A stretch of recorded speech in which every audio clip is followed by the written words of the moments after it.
Hola, bienvenidos. ¿Qué tal lleváis el calorazo? Yo aquí estoy grabando y sudando con la gota gorda.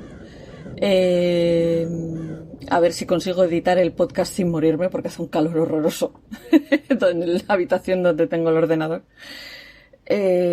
Aquí para hablar de la segunda parte de Edgar Allan Poe, porque es que la primera parte, solo su vida y su muerte, nos llevó tanto tiempo que dije, voy a dividir este capítulo en dos y hablaremos de los géneros literarios que toca con su obra, y os leeré The Raven y hablaremos de The Raven, que como ya os dije, fue la razón por la que acabé haciendo todo este calendario de Adviento. Es uno de mis poemas favoritos.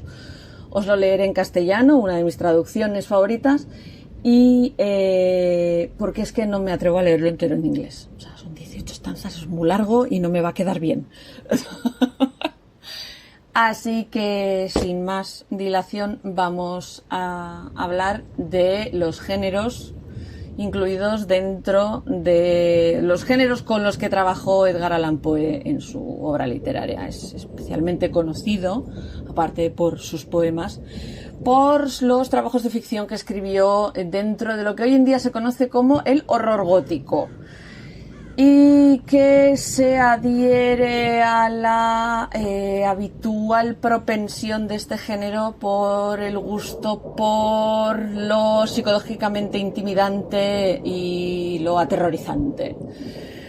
Sus temas más actuales parece que tienen que ver con la muerte, o sea, más recurrentes, no más actuales. Los temas más recurrentes en la obra de Poe tienen que ver con la muerte. La muerte aparece en todas partes, está en todos sus poemas, bueno, no en todos, pero es una hipérbole, pero aparece en muchos de sus poemas, en muchos de sus cuentos cortos, etcétera, etcétera. Parece ser que los temas que tienen que ver con los signos físicos de la muerte, la naturaleza de la descomposición, que en la época de Poe eran muy habituales porque había una especie de preocupación cultural por enterrar demasiado pronto a alguien, la reanimación de los muertos, etcétera, etcétera, son temas que se exploran mucho en los más notables de sus trabajos, y muchos de sus escritos suelen considerarse generalmente como parte del género del romanticismo oscuro, que se dice que es una especie de reacción literaria al trascendentalismo, que Poe no soportaba y criticaba muchísimo. Que el trascendentalismo, así rapidito, lo que opina el trascendentalismo es que existe la bondad inherente en la gente y la naturaleza, y que son la sociedad y sus instituciones las que han corrompido la pureza de lo salvaje y lo natural y lo esencial. A Poe esto le parecía un cuento chino y decía que ni hablar. De hecho, llamaba a los seguidores del movimiento trascendental, incluido Emerson, con el que tenía una especie de feudo personal, Frogpondians, como referencia al pond o pequeño lago en el Boston Common, que es un parque público de Boston, que yo supongo que es que los trascendentalistas se reunían por allí.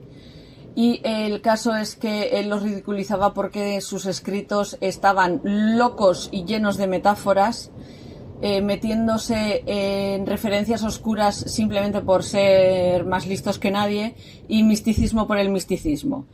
Aún así, Poe escribió una vez en una carta que escribió a Thomas Holly Chivers que realmente no es que le cayesen mal los trascendentalistas. Lo que pasa es que estaba lleno de sofistas y pretendientes y era eso lo que le sacaba de quicio. La gente que era falsamente trascendentalista, supongo. Que la gente que se lo creía de verdad, pues no le resultaba tan antipática, vamos a poner. Más allá de las historias de horror, que es lo que le hace, de terror, que es lo que le hace más famoso, Poe escribió una cantidad bastante importante de sátiras, de cuentos humorísticos, y era un maestro del sarcasmo. Solía utilizar la ironía y las extravagancias brutales como un intento deliberado de liberar al lector de la conformidad cultural y literaria, o sea, como si obligase a la gente a enfrentarse con la comodidad de lo conocido, ridiculizándolo. De hecho, el primer cuento corto que escribe, que es Metzengerstein, es su primera, digamos, sus primeros pasos en el horror. Originalmente su intención era que fuese una sátira burlesca sobre los géneros populares de esa época. Y como ya sabéis, a Poe se le considera uno de los primeros autores americanos en adentrarse en la ciencia ficción, con libros en los que habla directamente sobre los viajes en globo y demás, como The Balloon Hoax. Y aunque Poe siempre juraba y perjuraba que a él los gustos de la mayoría le parecían una mierda, así hablando mal y pronto, lo cierto es que el tipo de temas que él trataba en su literatura estaban muy relacionados con el tipo de temas que le interesaban a la gente de su época. De hecho, Poe investigó y escribió sobre muchas pseudociencias que eran populares en su época entre sus compatriotas, me salía la palabra compatriota, entre los que metió la astrología, la cosmología, la frenología, etcétera, etcétera. Como ya os he dicho más de una vez, Poe era un crítico literario feroz que sabía de lo que hablaba, sabía lo que escribía y se había estudiado muy bien el tema, con ensayos como The Poetic Principle, en el que habla de cómo debería de ser una obra poética correcta. Odiaba el didacticismo, que es esta especie de corriente que dice que el arte, la literatura y el diseño tendrían que tener cualidades de instrucción e información. Él dice que no, que el arte por el arte debería de existir como tal, y que el didacticismo llevaba a la imitación constante, y que de esa manera la originalidad, que era la más alta marca del genio, quedaba como ahogada en medio de una miasma de copias. Según la concepción de Poe sobre la escritura, el objetivo final de cualquier escritor, de cualquier artista, tendría que ser conseguir concretar la belleza, que solo aquello que es único tiene valor.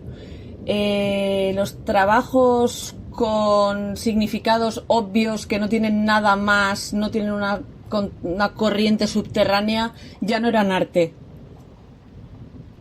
Y que los trabajos artísticos dignos de elogio tenían que estar centrados en un solo efecto específico, que los que tenían demasiados frentes abiertos al final o se diluían o se perdía el frente que tenía que ser el importante de verdad, y que todo lo demás era paja. Este es el método que según él utilizó para escribir The Raven, y luego lo analizan de Philosophy of Composition, aunque ya os hablaré de esto un poquito más adelante. En su época, más o menos hasta que The Raven se vuelve viral, Edgar Allan Poe era conocido por ser un crítico literario, y la mayor parte de sus escritos eran de no ficción. No sé si se habrá grabado la moto que acaba de pasar por debajo de mi casa. Me vais a perdonar. Pequeño inciso de chascarrillo y demás. Mi casa da a dos cuestas. Una muy muy empinada, que llega justo hasta el par de mi casa, luego tiene una llanurita así, y luego otra que sube más para arriba con una curva muy cerrada, muy cerrada. A la gente le dan por hacer rallies por aquí. Es desesperante. Y de vez en cuando, pues si estoy grabando en casa y no estoy grabando en el taller, vais a oír alguna moto, algún coche y demás. Todos tranquilos, el camión de la basura no, porque se pasa a las 3 de la mañana y me despierta a mí. Cuando la fama de Poe empieza a trascender la de escritor de crítica y de no ficción, es porque empezó a ser conocido como el creador de un tipo de ficción que era muy difícil de categorizar y prácticamente imposible de imitar. O sea, fue uno de los primeros autores americanos del siglo XIX que fue más popular en Europa que en Estados Unidos, y era particularmente querido en Francia gracias a las primeras traducciones de su trabajo que hizo Charles Baudelaire, el poeta, y que se convirtieron digamos que en la versión definitiva del trabajo de Poe para el continente europeo. En los primeros trabajos de Poe de misterio que tenían un detective con nombre y apellidos, que era C. Auguste Dupin, aunque no son numerosos, o sea, no hay una barbaridad de libros sobre esto, digamos que fueron los que establecieron los cimientos de personajes similares que eventualmente se convertirían en famosos en todo el mundo. Arthur Conan Doyle dijo que cada una de las historias de detectives de Poe es una de las raíces en las que todo un género literario se acabó desarrollando. O sea, no habría historias de detectives, no hubo historias de detectives hasta que a Poe se le ocurrieron.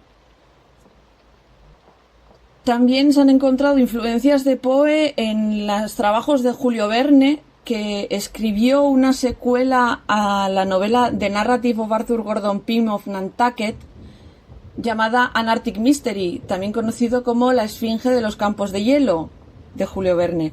El autor H.G. Wells habla de la influencia que tuvo este Arthur Gordon Pym en sus propios escritos, y ni qué decir tiene que Poe fue una de las mayores influencias de H.P. Lovecraft. Algún día hablaremos de Lovecraft y de lo increíblemente controversial que es Lovecraft, con lo que me gusta a mí, las montañas de la locura. En las montañas de la locura directamente Lovecraft hace referencia directa a Poe.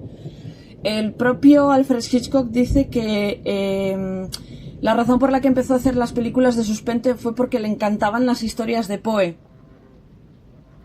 Como ya os conté en el anterior, debido al asesinato de su carácter que se hizo con su muerte, ha habido mucha gente que ha criticado esa especie de imagen no real de Poe como si fuera parte de su forma de escribir. Llegó a influir en cómo William Butler Yeats llama a Poe vulgar.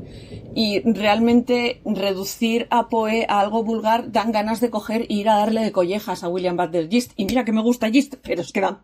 Dices, a ver, en serio, 2 dedos de frente, chaval. Con perdón. Ralph Waldo Emerson tampoco le gustaba. Decía que él no veía dónde estaba el chiste en The Raven. Y que decía que Poe no era más que una persona que hacía... jingles, que es un jingle es la musiquilla de un anuncio. Y según Aldous Huxley, y esto todavía no se lo he perdonado a Aldous Huxley, la forma de escribir de Poe resulta vulgar porque es demasiado poética. A Poe le da un perrenque si lee esto. Y dice que es el equivalente de llevar un anillo de diamantes en cada dedo. Yo esto todavía no se lo he perdonado a Aldous Huxley. Cuando lo leí preparando esto dije, ¿cómo? Huxley es un autor que me gusta muchísimo. Un mundo feliz es un libro que me gusta mogollón. Y dice, no, mi Edgar no. Un tema que fascinaba a Poe era la criptografía. Escribió un poquito sobre el tema en el libro de Goldbach, El bicho de oro, que es una de sus historias cortas y tal. Pero él no sabía demasiado sobre el tema, ¿vale? Lo que utiliza en su libro es un simple criptograma de sustitución, que es uno de los tipos más sencillos de criptografía, pero acabó siendo muy influyente en el trabajo de William Friedman, que fue el criptólogo más importante que ha tenido América y que fue lo que le llevó a descifrar el código secreto que utilizaba Japón, Purple, durante la Segunda Guerra Mundial. Enigma era lo que utilizaban los nazis, Purple era lo que utilizaban los japoneses. De Enigma y Alan Turing, otro Alan, ya os he hablado anteriormente. En cuanto a su pensamiento político, si os creéis que Poe se cayó, creo que cuando os hablé de su vida ya os dije que ni de coña se cayó este señor. Este señor fue llegado a ser llamado antiamericano y amargamente hostil, porque era muy crítico con el sistema político americano, al que solía llamar una mobocracy o... digamos que una opresiva forma de gobierno mayoritario controlado por la gente común a través de la intimidación por parte de las autoridades. ¿A qué os suena? Si queréis un ejemplo de mobocracy, lo que está ocurriendo en Estados Unidos a día de hoy es precisamente eso. Para él, los linchamientos, que era algo que había empezado a ocurrir en el sur en aquella época, no era más que una panda de villanos con entrenamiento que, o sea, decir que les llamaba de todo menos guapos, por decirlo de alguna manera. Dice que están fuera de la ley, que eran unos desgraciados, etcétera, etcétera. Y en 1846 llegó a proponer separar las Apalachias del resto de Estados Unidos.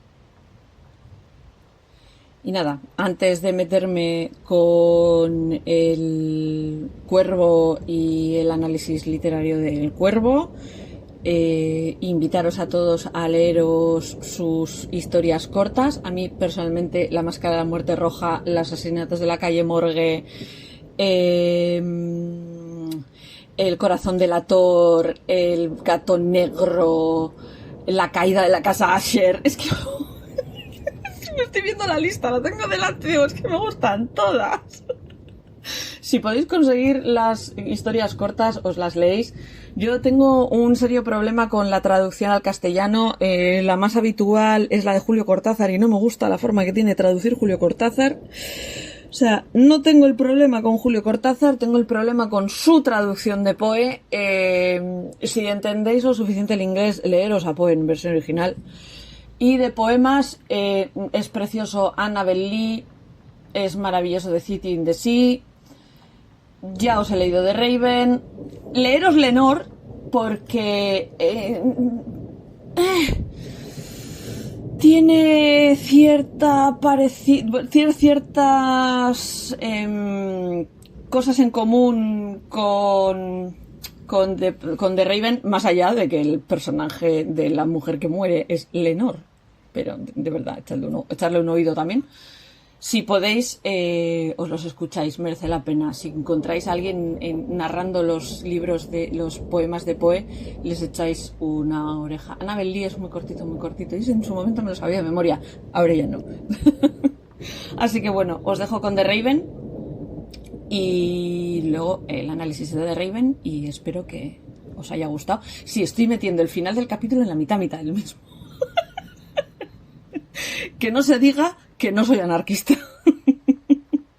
Nos oímos en el siguiente podcast y espero que os haya gustado mi pequeña obsesión con Edgar Allan y los pájaros. El Cuervo, por Edgar Allan Poe. Una vez, en la lúgubre medianoche, mientras meditaba débil y fatigado sobre el ralo y precioso volumen de una olvidada doctrina y, casi dormido, se inclinaba lentamente mi cabeza, escuché de pronto un crujido como si alguien llamase suavemente a la puerta de mi alcoba. Debe de ser algún visitante, pensé. Recuerdo con claridad que era una noche glacial del mes de diciembre y que cada tizón proyectaba en el suelo el reflejo de su agonía. Ardientemente deseé que amaneciera y en vano me esforcé en buscar en los libros un lenitivo de mi tristeza por mi perdida Lenore, por la preciosa y radiante joven a quien los ángeles llamaban Lenore, y a la que aquí nadie volverá a llamar. Y el sedoso, triste y vago rumor de las cortinas purpúreas me penetraba y me llenaba de terrores fantásticos, desconocidos para mí hasta ese día, de tal manera que, para calmar los latidos de mi corazón, me ponía de pie y repetía: «Debe de ser algún visitante que desea entrar en mi habitación, algún visitante retrasado que solicita entrar por la puerta de mi habitación. Eso es, y nada más». En ese momento mi alma se sentía más fuerte. No vacilando, pues, más tarde dije: «Caballero o señora, imploro su perdón, mas como estaba medio dormido y ha llamado usted tan quedo a la puerta de mi habitación, apenas si estaba seguro de haberlo oído». Y entonces abrí la puerta de par en par y ¿qué es lo que vi? Las tinieblas y nada más. Escudriñando con atención estas tinieblas, durante mucho tiempo quedé lleno de asombro, de temor, de duda, soñando con lo que ningún mortal se ha atrevido a soñar, Pero el silencio no fue turbado y la movilidad no dio ningún signo. Lo único que pudo escucharse fue un nombre murmurado. Lenor.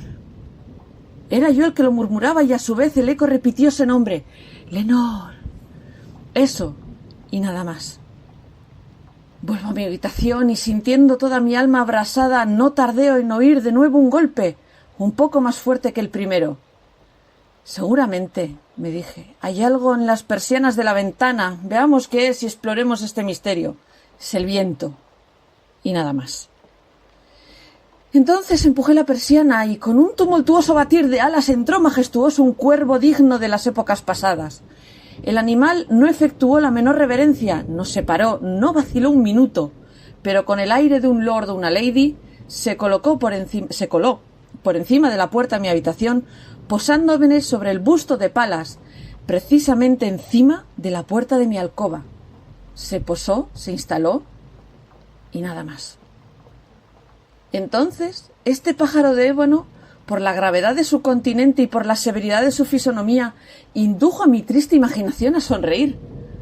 Aunque tu cabeza, le dije, no tenga plumero ni cimera, seguramente no eres un cobarde, lúgubre y viejo cuervo, viajero salido de las riberas de la noche. Dime cuál es tu nombre señorial en las riberas de la noche plutónica. El cuervo exclamó, nunca más.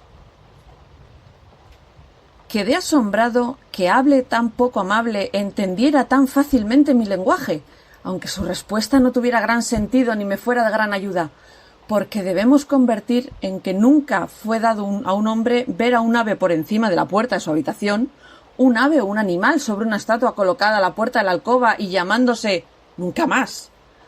Pero el cuervo, solitariamente posado sobre el plácido busto, no pronunciaba más que esas palabras, como si en ellas difundiese su alma entera.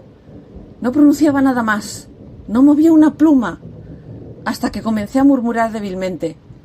Otros amigos ya han volado lejos de mí, hacia la mañana. También él me abandonará como mis antiguas esperanzas. El pájaro dijo entonces, nunca más.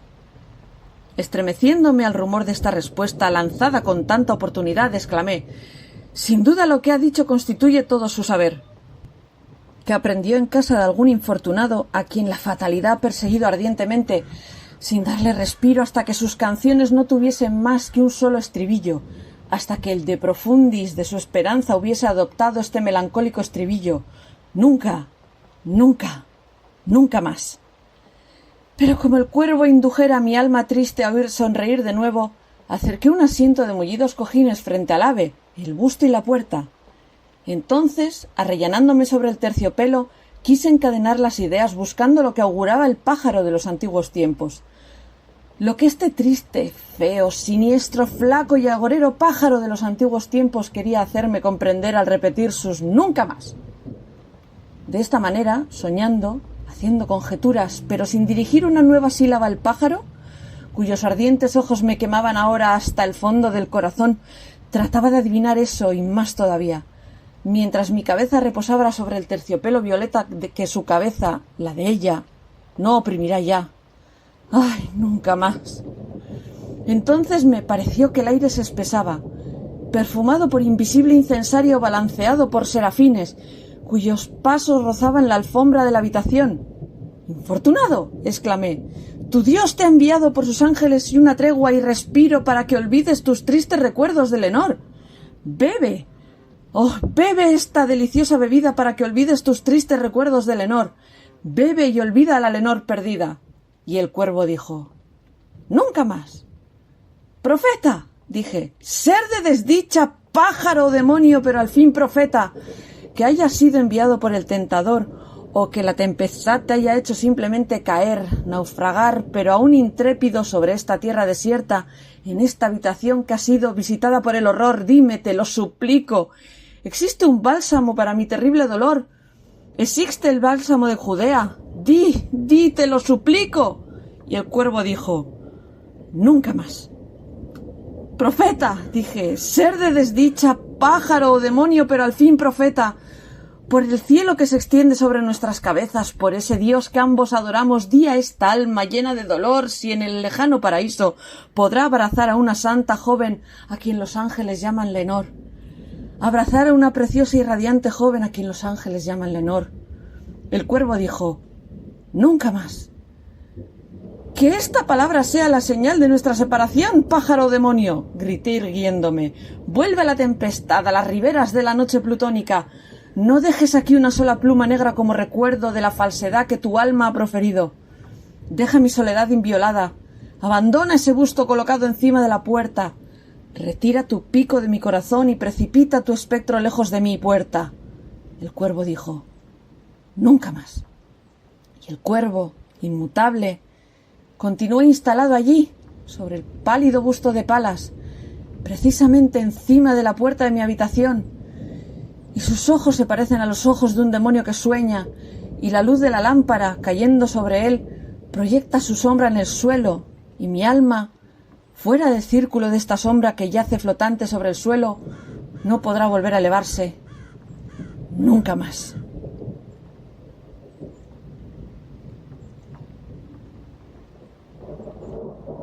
Ahora que me habéis escuchado narrar, declamar El cuervo, lo he hecho en castellano porque mi pronunciación del inglés no da para leeroslo en versión original. Podéis meter The Raven en YouTube y escucháis la musicalidad que el propio Poe pretendió darle al poema, pero Poe era una persona muy peculiar y aunque en el poema hace rimar constantemente Nevermore, que es lo que dice el cuervo todo el rato en inglés, con Lenore, que es el nombre de la mujer a la que hace referencia esta persona torturada a la que se le cuela el cuervo en su habitación, y otro montón de rimas y demás. Poe no era una persona que creyese que las traducciones tuviesen que respetar estrictamente las rimas y los ritmos originales, etcétera, etcétera. Entonces, bueno, he cogido una de las múltiples traducciones al castellano que hay de The Raven, una de las que me gustan a mí, y sin más, os la he leído en castellano por eso. The Raven es un poema narrativo del escritor Edgar Allan Poe, como ya os dije. Os he leído primero el poema y ahora os voy a explicar. Vamos a hacer un análisis de texto como los que hacíamos cuando estudiábamos literatura. Se publicó por primera vez en enero de 1845, o sea que ya tiene una tiradita de años. Y el poema suele destacar por la musicalidad que tiene, el lenguaje estilizado y la atmósfera sobrenatural que tiene. Casi puedes oír el batir de las alas del cuervo, la voz distorsionada cada vez que dice nunca más, puedes oír la chimenea y tal, y eso que yo estoy grabando esto en medio de una ola de calor, ¿vale? Pero vosotros imaginaos esto en invierno, os lo ponéis en Halloween. Otra vez el capítulo para que os dé un poco más de virují. Bueno, la cosa es que es precisamente muy famoso porque es probablemente uno de los poemas más musicales de Poe. De hecho, ya os dije que se hizo viral. Habla de un amante descorazonado porque se le ha muerto la mujer amada, al que visita un misterioso cuervo que de manera repetida solo dice una palabra en inglés, que es nevermore, o dos palabras en castellano, que es nunca más. Nevermore es imposible traducirlo en castellano con una sola palabra. ¿Podrías decir jamás? No suena igual. Nos seguiría faltando un nunca por ahí por delante. Este amante, que muchas veces se suele identificar con una persona joven, con un estudiante, se lamenta por la muerte de su amada Lenore. El cuervo, que cuando entra en la habitación a través de la ventana se asienta encima de un busto de Palas. Cuando hablo de Palas estoy hablando de Atenea, Palas Atenea, el típico busto de Atenea con el casco encima de la cabeza, no clavado encima de la cara, sino el casco apoyado en la cabeza. Ese es el típico busto de Palas de la época, para que os hagáis una idea. El cuervo se planta ahí y parece que desde ahí antagoniza todavía más al protagonista, porque lo único que hace es repetir nevermore, nevermore, nevermore, nevermore, ¿no? Hay dispersas por todo el poema referencias folclóricas, mitológicas, religiosas y clásicas. Luego, cuando os las vaya diciendo, pues veis cuáles habéis pillado y cuáles no habéis pillado. Cuando Poe escribió sobre este poema en concreto, dijo que lo compuso el poema utilizando una manera lógica y metódica, intentando conseguir una pieza que resonase tanto con la audiencia crítica, o sea, los críticos literarios, como las audiencias populares, y que lo elabora en un ensayo que escribe en 1846 llamado The Philosophy of Composition. Personalmente me parece súper interesante leer este ensayo. En su momento me lo leí cuando estudiaba en la carrera, pero si os gusta mucho el tema de ver desde dentro cuál es la forma de entender la poesía de alguien como Poe, echadle una leída. No me voy a meter ahora a estudiar The Philosophy of Composition. Parece ser que la razón para utilizar un cuervo que habla está tomada de la novela Barnaby Rudge de Charles Dickens en 1841 y que Poe basó este ritmo complejo en... ¿Os acordáis de Elizabeth Barrett Browning? De la que estuvimos hablando en el podcast.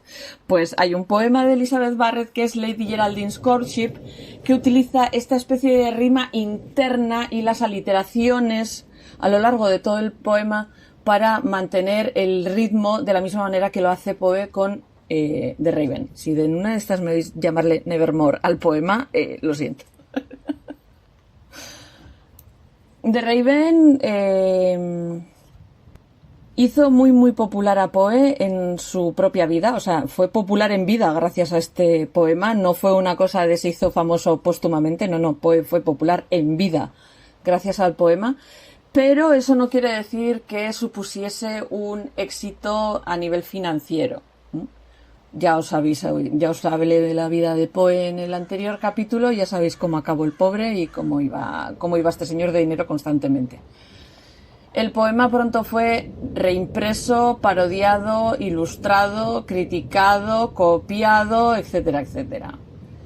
La crítica, de hecho, siempre ha estado dividida con el estatus literario del poema. Para muchos era un pastiche que no servía para nada, para otros era el sumum de la poesía moderna, pero a día de hoy sigue siendo uno de los poemas más famosos que se han escrito nunca. Para que entendáis lo del ritmo en inglés, que no se mantiene tanto en castellano, voy a intentar leeros la primera estrofa en inglés. No prometo nada. Once upon a midnight dreary, while I pondered, weak and weary, over many a quaint and curious volume of forgotten lore, while I nodded, nearly napping, suddenly there came a tapping, as of some of gently rapping at my chamber door. "'Tis some visitor,' I muttered, tapping on my chamber door. Only this, and nothing more." Como podéis ver, a pesar de mi macarrónica pronunciación, porque últimamente me está costando muchísimo intentar pronunciar en inglés, o sea, puedo lanzarme a hablarlo, pero no me pidáis que lo pronuncie. El ritmo y la musicalidad es muy evidente cuando lo lees en versión original. Y eso que al propio Poe también, no sé, o sea, no le importaba un bledo que mantuvieran la musicalidad, pero aunque no entendáis bien del todo lo que cuentan, ya que sabéis de qué va el poema y ya lo habéis escuchado una vez en castellano o utilizadlo de referencia todas las veces que necesitéis, escuchadlo en inglés, de verdad, merece mucho la pena. Como ya os he dicho, la sinopsis de esto es que este poema sigue a un narrador que nunca llega a ser nombrado en una noche de mal tiempo de diciembre, que está sentado leyendo aparentemente algún tipo de conocimiento perdido en el tiempo junto a lo que queda del fuego de una chimenea, como manera de olvidarse de la muerte de su amada Lenore. Una llamada en la puerta de su habitación pues no revela nada, pero digamos que excita su alma hasta hacerla arder, ¿no? O sea, le da ansiedad.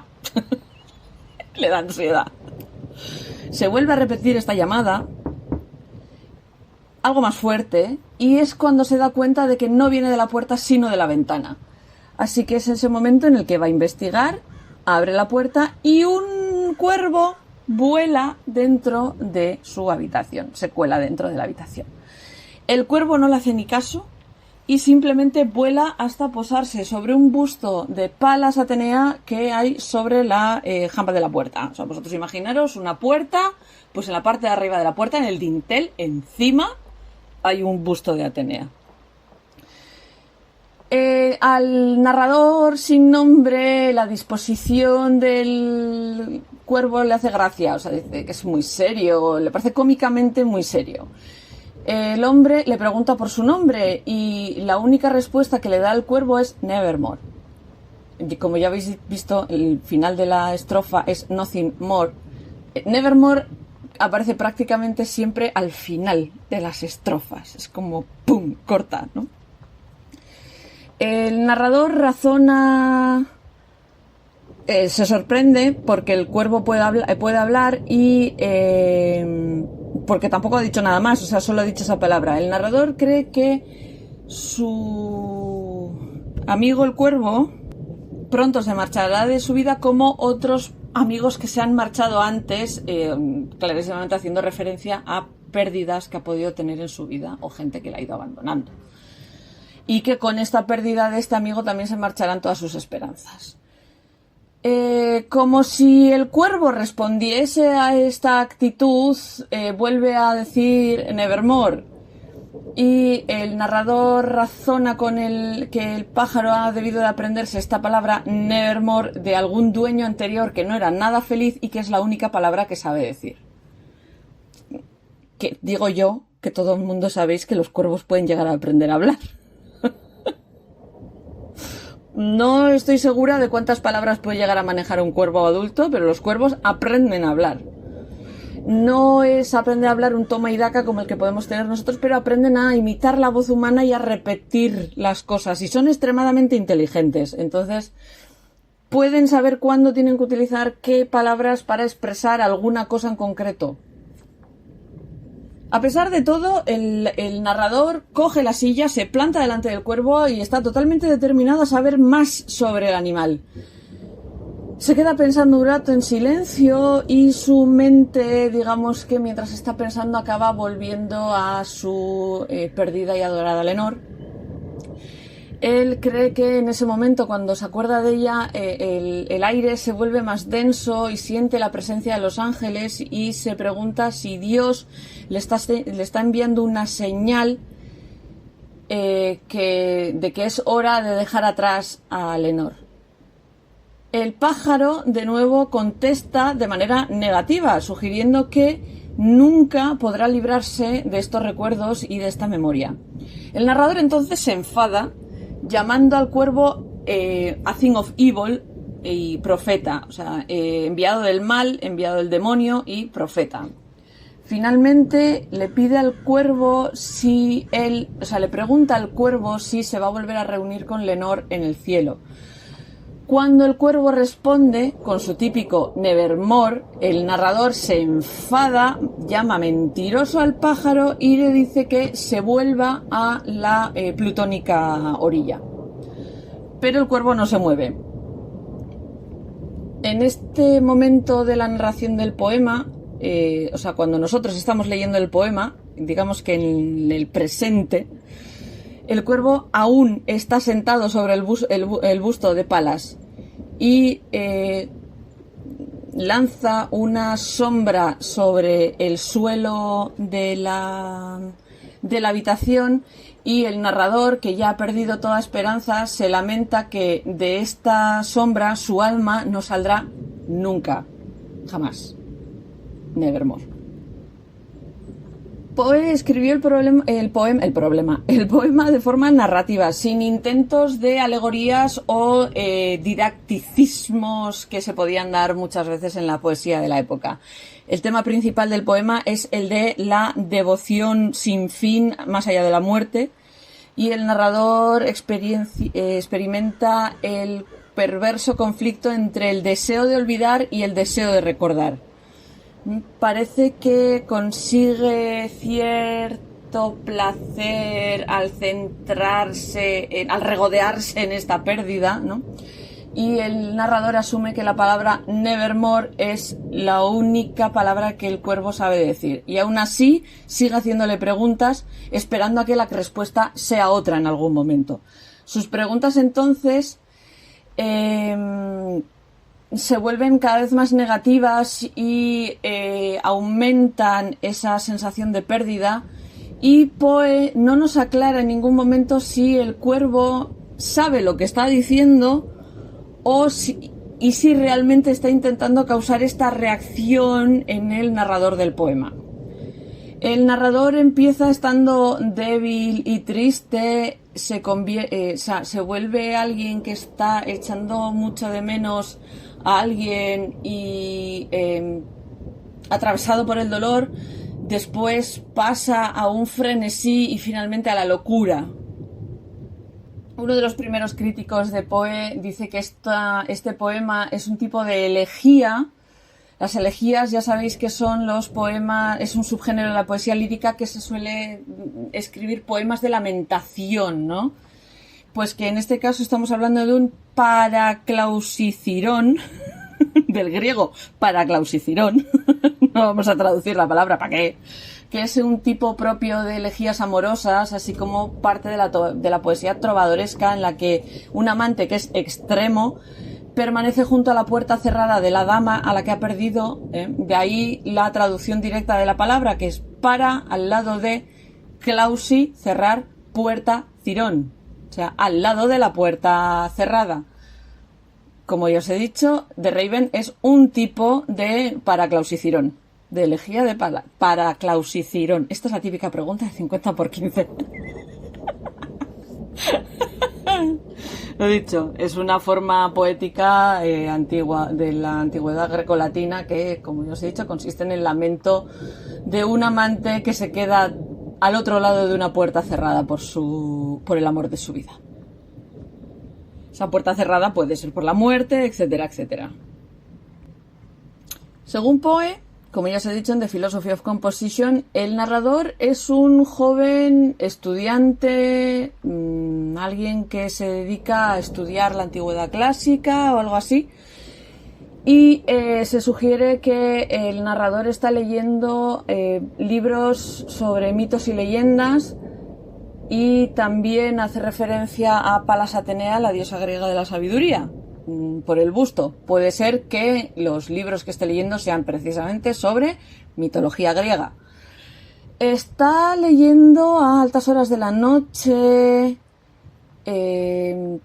Parece ser que haciendo referencia también a los mismos estudios de los que Poe habla en su historia corta Ligeia, que es probablemente conocimientos sobre lo oculto o la magia negra. Como ya os he dicho, a Poe le gustaban mucho este tipo de temas. Esto también parece tener que ver con la elección del autor de poner el poema en diciembre. Hace específica referencia a que esto ocurre en el mes de diciembre, un mes que tradicionalmente ha estado asociado con las fuerzas de la oscuridad. El utilizar un cuervo o pájaro del demonio también sugiere esto. Esta imagen de que es un pájaro enviado por el demonio también está enfatizada por la par de veces que repite durante el poema el narrador, que el cuervo viene de las orillas plutónicas o actuando como mensajero de la otra vida, haciendo referencia a Plutón o Hades, versión griega, Plutón, versión romana del dios del inframundo. Poe elige al cuervo como símbolo central de la historia porque quería una criatura que fuera capaz de hablar, pero no de razonar. A día de hoy sabemos que los cuervos razonan. Pero en la época de Poe los cuervos eran capaces de hablar, sabían que eran capaces de imitar la voz humana, pero se suponía que no podían razonar. Decidió utilizar un cuervo porque, aunque también consideraba capaz de hablar a un loro, el tono oscuro del poema pues como que no pegaba mucho con un pájaro de plumaje de colorines. parece ser que para Poe este cuervo lo que simboliza es un recuerdo triste y que no se acaba nunca, es un recuerdo constante y triste de una persona. Parece ser que también pudo haber estado inspirado por Grip, el cuervo de Barnaby Rudge, A Tale of the Riots of 80 de Charles Dickens. Uno de los libros de Dickens tiene un cuervo que habla que se llama Grip. Una escena en particular tiene cierto parecido a The Raven, que al final del 5º capítulo de la novela de Dickens, Grip hace un ruido y alguien dice: ¿qué era eso? ¿Estaba llamando en la puerta? Y eso, o sea, hace referencia como que es el cuervo el que está llamando, pero no en la puerta, sino en las contraventanas de la ventana. El cuervo de Dickens podía decir muchas palabras y tenía muchos giros cómicos, incluida la capacidad de abrir botellas de champán. Pero Poe enfatiza más bien el contrapunto dramático del cuervo en su poema. Sabemos que Poe leyó Barnaby Rudge porque escribió una review sobre el libro en Graham's Magazine diciendo, entre otras cosas, que el cuervo no tendría que haber sido tanto un giro cómico, sino algo más simbólico o profético. O sea, la similaridad no pasó desapercibida a los críticos del poema, diciendo que el cuervo de Poe, como el cuervo de Barnaby Rudge, que había cogido el personaje. O sea, la gente de la época pilló muy rápido que podían estar relacionados los dos cuervos. Y en la Free Library de Filadelfia, que sepáis que tienen un cuervo que ha pasado por un taxidermista y que dicen que es el cuervo que era propiedad del propio Dickens y que ayudó a inspirar el poema de Poe. También porque Poe había leído todos los libros que había pillado por el camino, o sea, era una persona muy puesta en literatura y folclore y este tipo de cosas. Parece ser que también tomó referencias de distintas mitologías y folclores. En la mitología nórdica, Odín tiene dos cuervos llamados Hugin y Munin, pensamiento y memoria. Obviamente alguien de la época de Poe con los estudios de Poe sabía quiénes eran Hugin y Munin. Según el folclore hebreo, Noé, el primer pájaro al que manda salir del arca es un cuervo blanco. Cuando el cuervo se entera de que las aguas de la gran inundación están empezando a disiparse, pero no vuelve inmediatamente a contárselo a Noé. Y entonces el castigo que recibe es volverse negro y tener que comer carne muerta el resto de su vida. En las metamorfosis de Ovidio, los cuervos también empiezan siendo blancos antes de que Apolo los castigue, volviéndolos negros por decirle que un amante le está poniendo los cuernos. Digamos que el papel del cuervo como mensajero es algo que ya existe en la literatura y el folclore occidental general. Así que a Poe pues no le cuesta mucho sacarlo de ahí.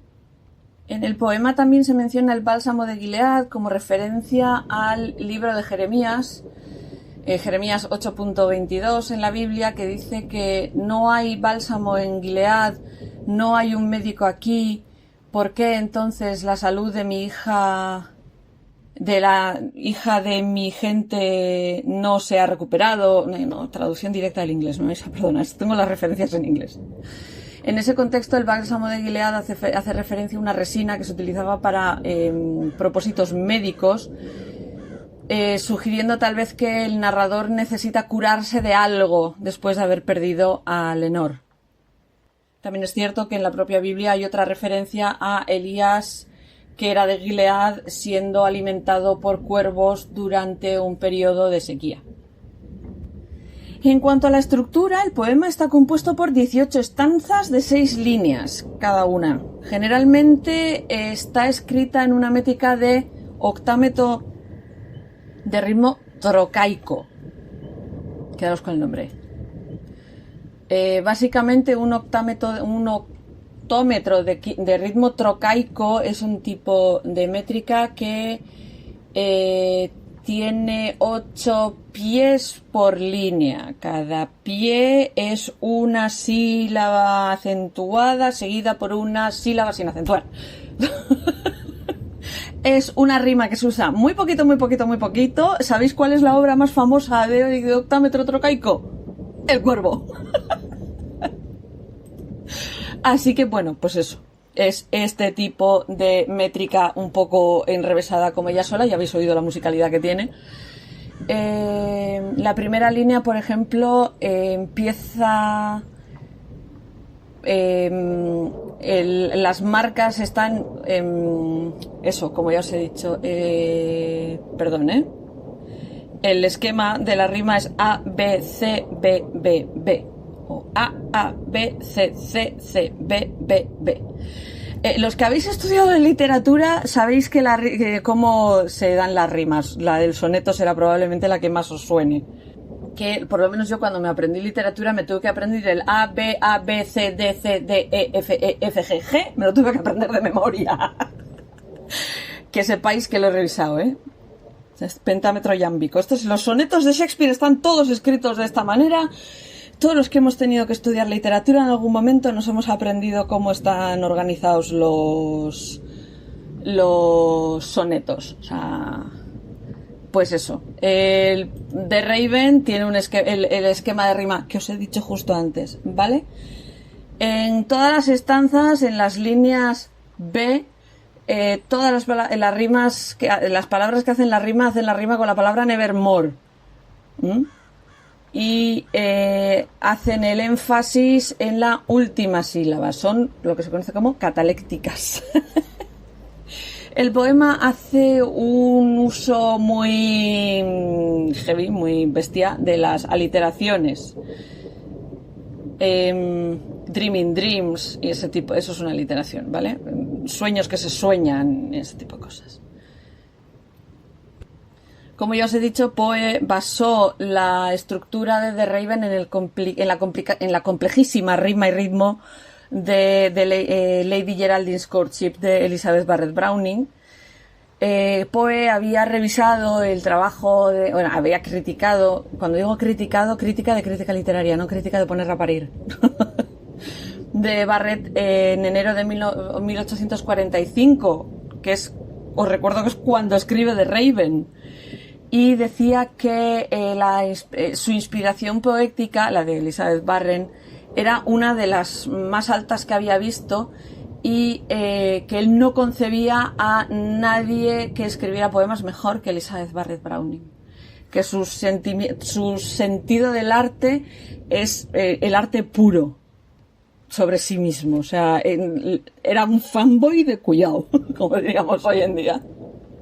Y como es típico con Poe, su crítica también incluye cierta falta de originalidad por parte de Elizabeth Barrett en lo que él considera la repetitiva naturaleza de algunos de sus poemas.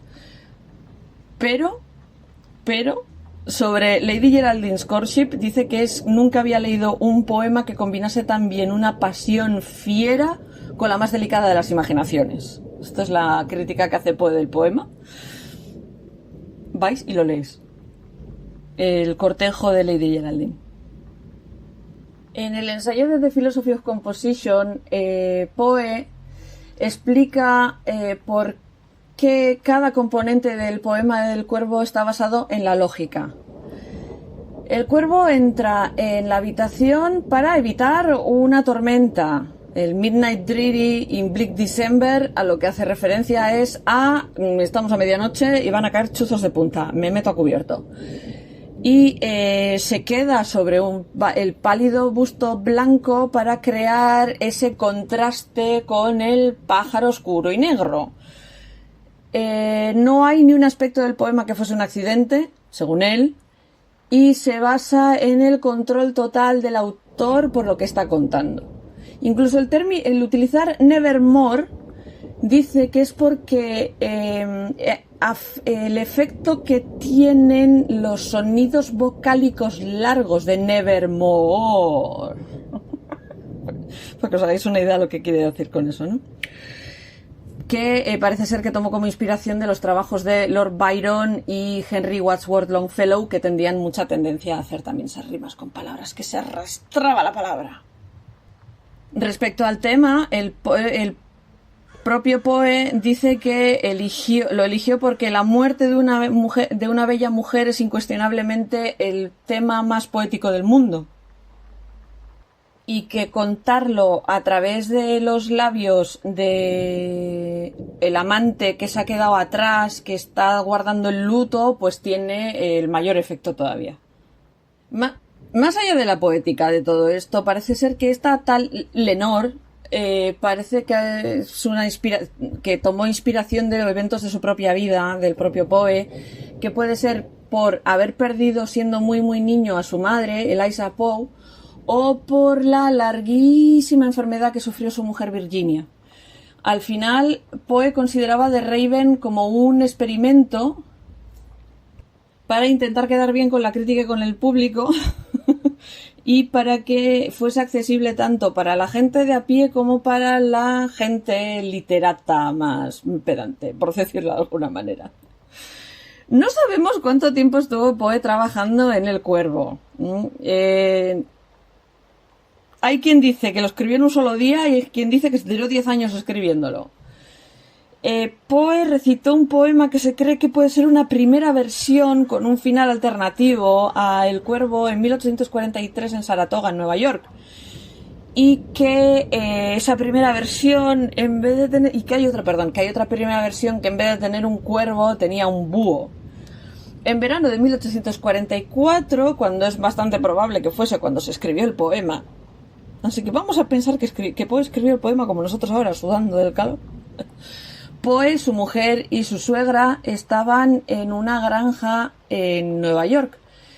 La localización de esta casa, de esta granja, que se demolió en 1888, digamos que es un tema de disputa porque no se terminan de poner de acuerdo, porque hay dos placas diferentes diciendo que estaba o en la West 84th Street o en el 206 del West 84th Street.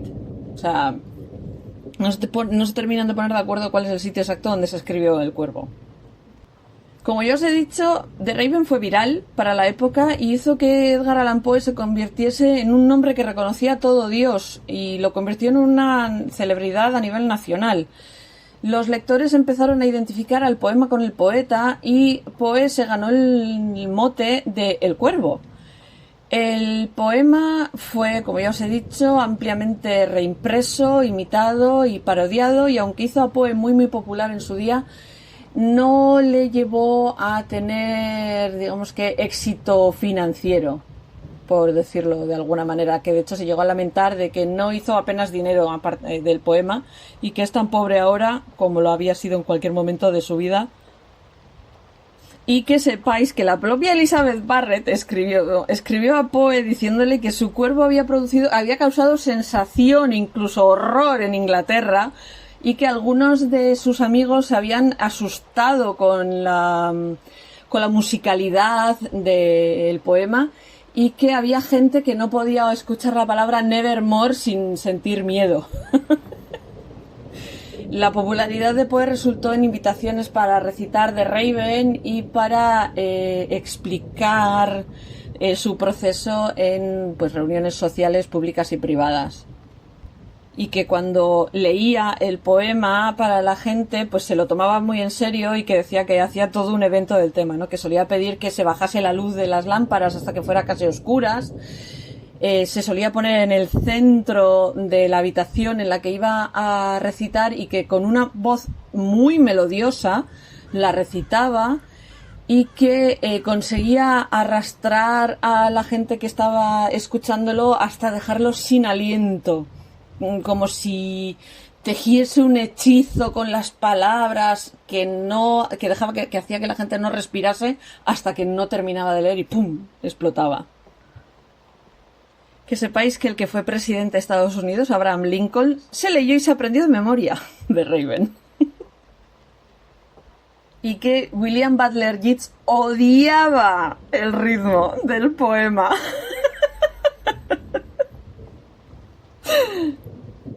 Y algunos críticos en algún momento llegaron a decir que era una copia de un poema anónimo anterior titulado The Bird of the Dream. Hay gente que llega a creer que fue el propio Poe el que se acusó a sí mismo de plagio para darse más bombo. Hay gente que dice que le copió el poema a un amigo.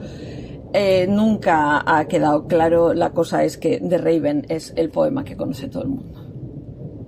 Y bueno, The Raven ha sido tan importante que ha influido a muchísimos autores, desde Nabokov a Ray Bradbury, pasando por Charles Baudelaire, incluso Maurice Ravel. Se dice que cuando escribió el bolero lo hizo bajo la influencia de The Philosophy of Composition, que ya sabéis que no existiría si Poe no hubiera escrito The Raven. El equipo de fútbol americano de Baltimore Ravens se llama así porque Poe está enterrado en Baltimore y vivió durante un tiempo en Baltimore, etcétera, etcétera. Y pues se hizo una votación para cambiarle el nombre al equipo y se le puso Ravens, pues por Poe. Y que sepáis que la chimenea de la habitación donde se especula que Poe escribió The Raven está en la Butler Library en la Universidad de Columbia.